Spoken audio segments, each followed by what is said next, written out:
अगर मैं आपसे कहूं कि एक ऐसा जादुई शब्द जो अगर आप बोलते हो तो आपकी सभी डिजायर्स इजीली मैनिफेस्ट हो जाती है, इसीलिए आज की इस वीडियो में मैं आपको यही बताऊंगा कि ऐसा कौन सा शब्द है जिसके इस्तेमाल से आप अपनी सभी मैनिफेस्टेशंस इजीली कर सकते हैं। और सिर्फ आपको एक शब्द ही दोहराना है, क्योंकि बहुत बार ऐसा होता है कि हम एफर्मेशंस को लेकर के बहुत कंफ्यूज होते हैं कि कौन सी एफर्मेशन करें। अगर एफर्मेशन चूज भी कर लेते हैं तो उसको उतना टाइम नहीं दे पाते, या फिर अगर हम कोई प्रोसेस करते भी हैं जैसे लिख के पॉजिटिव एस्पेक्ट्स, उसमें भी टाइम नहीं दे पाते और कोई भी चीजें हमारे लिए वर्क नहीं करती। तो ऐसे टाइम पे ये एक शब्द वाली चीज आप इस्तेमाल कर सकते हो। इसके बारे में सबसे पहले मैंने सुना था डॉक्टर जोसेफ मर्फी से, जिनकी मैंने बहुत सारी किताबें पढ़ी है। और ये चीज किस किताब में थी मुझे याद नहीं है एग्जैक्टली, लेकिन इतना पता है कि ये डॉक्टर जोसेफ मर्फी ने ही बताई थी। उन्होंने ये कहा था कि आप एक सिंगल शब्द को लेकर के यानी सिंगल वर्ड को लेकर के भी अपने सबकॉन्शियस माइंड को रिप्रोग्राम कर सकते हो, क्योंकि एक वर्ड के थ्रू भी आपका माइंड रिप्रोग्राम हो जाता है। उनका एक सिंपल सा सेंटेंस भी है जो लॉ ऑफ अट्रैक्शन या लॉ ऑफ अजम्पशन बोलो या अलाइनमेंट बोलो, इस चीज को एक ही लाइन में समराइज कर देता है। वो लाइन ये है, never ever repeat a negative sentence, reverse it immediately and wonders will happen in your life. जिसका मतलब ये है कि कभी भी अपने आप को नेगेटिव अगर आप बोलता हुआ पाओ तो इमीडिएटली उस नेगेटिव थॉट को रिवर्स करके एक पॉजिटिव थॉट में बदल लो, और ऐसा करने से आपकी पूरी जिंदगी बदल जाएगी। यही एक्चुअल में देखोगे तो पिवटिंग भी है। अब इस चीज को लेकर के भी बहुत बार कंफ्यूजन होती है कि हम चलो समझ गए पिवटिंग क्या है, अब हम ये भी समझ गए हमें नेगेटिव नहीं सोच के पॉजिटिव सोचना है, तो हम सोचे क्या। तो ये चीजें बहुत ज्यादा क्वेश्चन आते हैं माइंड में। तो इस समय आप एक वर्ड का इस्तेमाल कर सकते हो, और ऐसा नहीं है कि कोई एक पर्टिकुलर वर्ड ही है जिसका आपको इस्तेमाल करना है। वर्ड बहुत सारी चीजों को लेकर के हो सकते हैं, लेकिन वर्ड हमेशा सिंगल रहेगा। जैसे मान लीजिए अगर आप मनी मैनिफेस्ट करना चाहते हो तो एक शब्द क्या हो जाएगा, इस जगह पे मनी हो जाएगा। रिलेशनशिप मैनिफेस्ट कर रहे हो तो रिलेशनशिप हो जाएगा।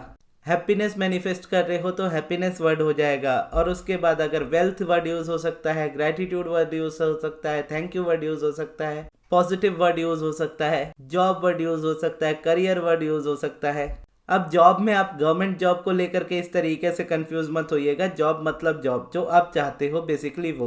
ओवरऑल ऐसे समझ लो, हेल्थ, वेल्थ, रिलेशनशिप, सक्सेस। अगर हेल्थ में प्रॉब्लम आ रही है, चाहे किसी भी चीज को लेकर के हो, सिर्फ हेल्थ को रिपीट करो। मनी में प्रॉब्लम आ रही है, सिर्फ मनी रिपीट करो या वेल्थ रिपीट करो। अगर आपका मान लीजिए रिलेशनशिप में प्रॉब्लम आ रही है तो सिर्फ रिलेशनशिप वर्ड को यूज करो, और सक्सेस में अगर प्रॉब्लम आ रही है, करियर में प्रॉब्लम आ रही है तो सिर्फ सक्सेस वर्ड यूज करो। अब ये 4 शब्द ही उन्होंने कहा था, तो ये 4 ही आप यूज कीजिएगा। इसके अलावा आप थैंक यू यूज कर सकते हो, ग्रेटिट्यूड यूज कर सकते हो, अप्रिशिएशन यूज कर सकते हो, और बाकी जितनी भी डिजायर्स है वो एक कैटेगरी में ही आएगी, या तो हेल्थ, वेल्थ, रिलेशन, सक्सेस। जिस कैटेगरी में आ रही है बस वो आप शब्द यूज करोगे। और अब मैं बताता हूँ कि इस शब्द को यूज करने से होता क्या है, कैसे एक्चुअल में आपके माइंड में ये जाता है और कैसे उसको चेंज करता है। सबकॉन्शियस हमारी लैंग्वेज को समझता है, सबकॉन्शियस हमारे हर एक शब्द के मीनिंग को समझता है। जब हम ऐसा बोलते हैं कि मुझे मेरी लाइफ में पैसा चाहिए, तो हो सकता है कि हमारा माइंड ये बिलीव करे कि मेरे पास पैसा इस वक्त नहीं है। या फिर अगर आप एक एफर्मेशन यूज करो कि मैं बहुत अमीर हूँ, और आपका माइंड आपको बोले कि तुम नहीं हो। बेसिकली आप जो भी सेंटेंस रिपीट करते हो, आपका बिलीफ के अकॉर्डिंग आपका जो माइंड होता है उसको रिवर्स करने के लिए कुछ सेंटेंस रिपीट करता है। और वो सेंटेंसेस ऐसे होते हैं जिसको आप रियलिटी मानते हो, जिसको आप नकार नहीं सकते, तो उसे आप बिलीव करके फिर आप चुप बैठ जाते हो, और ऐसे में फिर आप मैनिफेस्ट नहीं कर पाते। लेकिन अगर आप एक सिंगल वर्ड ही यूज कर रहे हो तो इस वर्ड में ही मीनिंग है। आप मनी वर्ड रिपीट कर रहे हो, इसका मतलब है कि आप मनी चाह रहे हो। अगर आप हेल्थ वर्ड चूज करते हो तो इसका मतलब है कि आप हेल्थ चाह रहे हो। इसी तरीके से रिलेशनशिप और सक्सेस है। और अगर आप ग्रेटिट्यूड या थैंक यू जैसा वर्ड चूज कर रहे हो इस जगह पे, तो यहाँ पे भी ये मतलब बनता है कि आप अपनी लाइफ में इस तरीके की चीजें चाह रहे हो जिससे आप अपनी लाइफ में और ज्यादा शुक्रगुजार हो सको। और जिस तरीके से हम अपनी लाइफ में यानी बचपन में जब हम स्कूल में होते थे तो हमें वो चीज पढ़ाई जाती थी, जैसे अपोजिट जिसको हम बोलते हैं, जिसमें हमें हर चीज का अपोजिट वर्ड लिखना होता था। जैसे पॉजिटिविटी है तो नेगेटिविटी है, मनी है तो लैक ऑफ मनी है, अबंडेंस है तो लैक ऑफ अबंडेंस है, हेल्थ है एक तरफ तो दूसरी तरफ अनहेल्थ है यानी अनहेल्दी, एक तरफ सक्सेस है तो दूसरी तरफ फेलियर है। तो जिस तरीके से हम अपनी लाइफ में बातें करते हैं वो हमारी लाइफ को बहुत ज़्यादा डिसाइड करती है। जैसे वो चीज़ जो सेंटेंस वाली मैंने आपको बताई कि कभी भी अपनी लाइफ में नेगेटिव सेंटेंस को रिपीट मत करो, क्योंकि जितना आप रिपीट करते रहोगे उतना वो बढ़ता रहेगा। तो जब भी आप अपने आप को रिपीट करते हुए पाओ तो इमीडिएटली उसको चेंज कर लो। और इतना करने से बस आपकी लाइफ चेंज हो जाएगी। और ये चीज़ आपको डेली बेसिस पे करनी होती है। ऐसा नहीं है कि आपने आज किया और आज ही आपको रिजल्ट मिलने स्टार्ट हो गए, आज ही सब कुछ अच्छा हो गया। इसको अपनी लाइफ टाइम की हैबिट बनाओ, क्योंकि हम चाहे ना चाहे हमारी लाइफ में पॉजिटिव नेगेटिव हर जगह पे डिप होते हैं। हमारे अराउंड जो रियलिटी होती है वो ज़्यादातर नेगेटिव ही होती है। हमें अपने अराउंड ज़्यादातर नेगेटिविटी ही नज़र आती है, लाइफ में भी, अपने बाहर भी, अपने सोसाइटी में भी।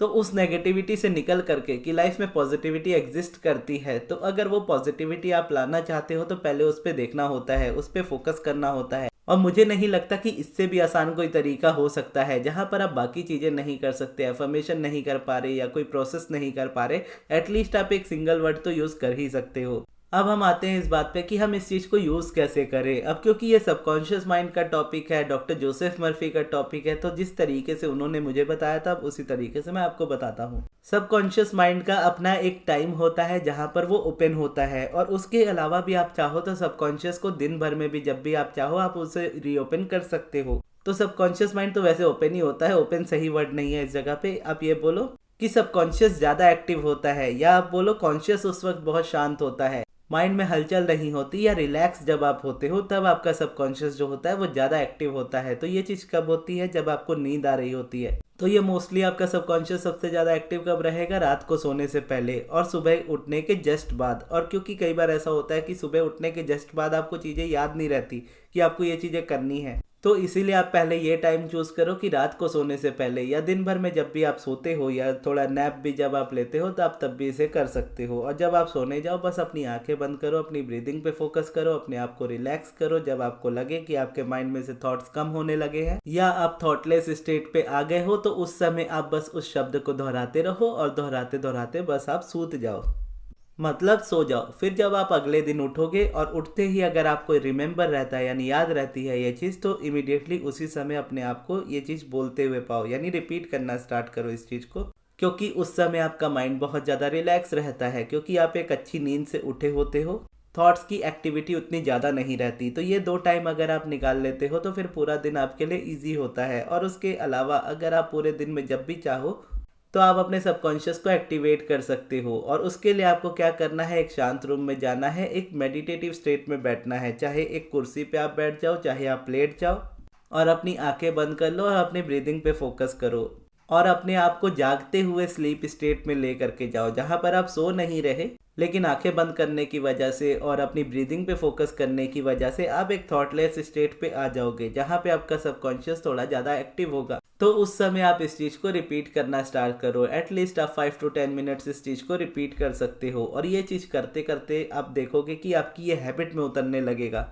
और इस चीज़ को ज़्यादा चीज़ों में ट्राई करने की कोशिश मत कीजिएगा, एक में अगर आप रखोगे तो ज़्यादा बेटर है। यानी एक चीज़ में अगर आप फोकस करोगे तो आप जल्दी उसमें से रिजल्ट भी लोगे और जल्दी दूसरा टॉपिक भी आप चूज़ कर सकते हो। और देखो इस जगह पे आपके लिए क्या इंपॉर्टेंट है, हेल्थ, वेल्थ, रिलेशनशिप, सक्सेस, जो भी आपकी लाइफ में इंपॉर्टेंट है आप उसको चूज़ कर लो। अब मान लीजिए आप रिलेशनशिप यूज़ कर रहे हो और रिलेशनशिप वर्ड को आप चूज़ करते हो इस जगह पे, और आपका इंटेंशन अगर ये है कि आप अपनी लाइफ में कोई ड्रीम पार्टनर चाहते हो, अपनी लाइफ का यानी एक ऐसा पार्टनर चाहते हो, भले आपकी अरेंज मैरिज हो रही है लेकिन एक ऐसा पार्टनर चाहते हो जो आपको समझे या आपके हिसाब का पार्टनर हो, या फिर अगर आप अपने एसपी को मैनिफेस्ट कर रहे हो, तो ऐसे टाइम पे भी अगर आप रिलेशनशिप वर्ड का भी इस्तेमाल करते हो तो आपके एसपी तो मैनिफेस्ट होंगे ही, बल्कि इन जनरल आपके सभी रिलेशनशिप्स अच्छे हो जाएंगे। रिलेशनशिप मतलब आपका सबसे पहले आपका खुद के साथ जो रिलेशनशिप होता है वो भी अच्छा होगा, आपके पार्टनर के साथ भी अच्छा होगा, आपके फैमिली फ्रेंड्स के साथ भी अच्छा होगा। इसीलिए इस जगह पे बहुत सारी चीज़ें या एफर्मेशंस यूज़ नहीं करने पड़ते, क्योंकि एक वर्ड सारी चीज़ों को टारगेट कर लेता है। क्योंकि हमारी जो लाइफ होती है, जैसे अब्राहम के हिसाब से देखें तो हम एक एक्सपीरियंस के साथ जीते हुए आए हैं अपनी लाइफ को। मनी का मतलब हमें पता होता है, हेल्थ का मतलब हमें पता होता है, हेल्दी बॉडी का मतलब पता होता है। तो इसीलिए जब हम एक शब्द यूज़ करते हैं तो वो सारी चीज़ों पे इस तरीके से ट्रिगर करता है। तो अगर आप मान लीजिए अरेंज मैरिज भी मैनिफेस्ट करते हो इस रिलेशनशिप शब्द से, तो रिलेशनशिप में क्या होगा कि आप जिस पार्टनर को मैनिफेस्ट करोगे वो भी अच्छे होंगे, आपके इन लॉज भी अच्छे होंगे। और अगर रिलेशनशिप लाइफ में बिगड़े हैं या ऑलरेडी आपकी लाइफ में रिलेशनशिप्स है लेकिन वो सही नहीं चल रहे, तो वो भी सही हो जाएंगे। और हेल्थ में भी अगर कोई हेल्थ इश्यूज़ है, या अपने घर वाले में आप अपनी लाइफ में देख रहे हो कि घर वाले के लाइफ में कोई इश्यूज़ चल रहे हैं हेल्थ में, तो आप उनके लिए भी ये चीज़ कर सकते हो कि आप हेल्थ रिपीट करो और अगर आप उनको कन्विंस कर पाओ जिनकी हेल्थ में कोई इश्यूज आ रहे हैं कि उनको बोलो ये चीज़ रिपीट करने को, तो वो करेंगे, तो उनको और भी अच्छे रिजल्ट्स मिलेंगे। अगर आप उनको नहीं कन्विंस कर पाते हो तो उनको जस्ट ये वीडियो दिखा दीजिएगा। अगर वो स्टिल कन्विंस नहीं होते हैं तो कोई बात नहीं, जस्ट आप अपने हिसाब से इस चीज़ को कीजिएगा। जैसे जैसे आपका माइंड चेंज होता जाएगा आपकी रियलिटी चेंज होती जाएगी। जैसा वो सेंटेंस वाली बात यहाँ पे आती है कि never ever repeat a negative sentence. भले कोई आपके अराउंड नहीं मान रहा या कोई चीज़ आपके अराउंड नहीं भी होती दिख रही, स्टिल आप इस चीज़ को इस तरीके से मानो कि भले अभी ये चीज़ नहीं दिख रही, आने वाले टाइम में दिखेगी। भले अभी लोग नहीं मान रहे, आने वाले टाइम में लोग मानेंगे। भले अभी मैनिफेस्टेशन नज़र नहीं आ रही, लेकिन आने वाले टाइम में सब ठीक हो जाएगा। और इस तरीके से क्या है, एक आप कंसिस्टेंसी मेंटेन कर लोगे, और जब कंसिस्टेंसी आप मेंटेन करोगे तो डेफिनेटली आपकी मैनिफेस्टेशन होनी ही होनी है। और अगर आप पूरी तरह से अलाइनमेंट में आना चाहते हो, मेडिटेशन करना सीखना चाहते हो, यानी मेडिटेशन की रूटीन करना चाहते हो मेंटेन, तो आप मेरी क्लासेस में आ सकते हो जो 10 फरवरी से स्टार्ट हो रही है, जिसमें अब रात के 9 से 10 का भी टाइम ऐड हो चुका है। तो अगर आप इंटरेस्टेड हो क्लासेस में आने के लिए तो पहले इस वाली वीडियो को देखिएगा जो अभी आपके स्क्रीन पे आ रही है। तो ये थी हमारी आज की वीडियो। ये वीडियो आपको कैसी लगी कमेंट्स में ज़रूर बताइएगा, और इस वीडियो को यहाँ तक देखने के लिए बहुत बहुत धन्यवाद।